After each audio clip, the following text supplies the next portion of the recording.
আসসালামু আলাইকুম এভরিওয়ান, কি অবস্থা সবার। আজকে আমি বুটের ডাল দিয়ে গরুর গোছ রান্না করব।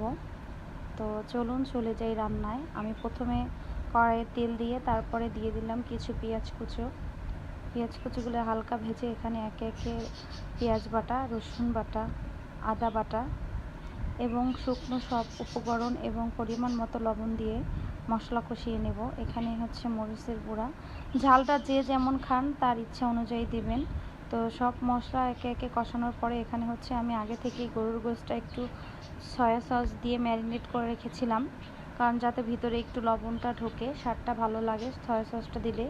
তো এই তো সেই ম্যারিনেট করা মাংসটা দিয়ে মশলায় ভালোভাবে কষাবো।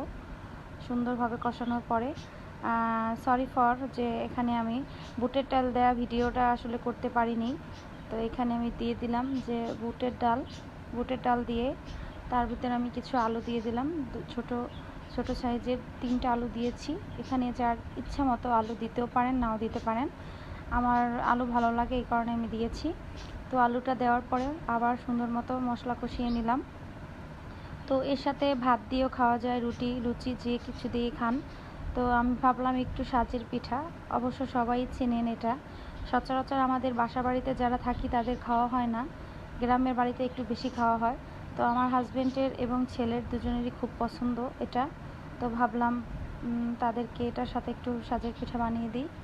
তো এই তো আমার সাজের পিঠা। আমি এটা হচ্ছে পহেলা বৈশাখে লেকপাড় মেলা থেকে সাজটা কিনেছিলাম, আজকেই ফার্স্ট টাইম ট্রাই করলাম।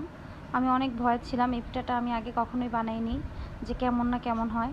যাক, আলহামদুলিল্লাহ যে পিঠাটা খুবই ভালো হয়েছিল, আর একদম লেগে যায়নি, উঠে গেছে সুন্দর মতো, আর পিঠাটা সেটও হয়েছিল খুব ভালোভাবে। তো আল্লাহ হাফেজ, সবাই ভালো থাকবেন, সুস্থ থাকবেন, আর অবশ্যই নিজের কেয়ার করবেন। ভিডিওটা ভালো লাগতে কষ্ট করে একটা লাইক দিবেন। আল্লাহ হাফেজ।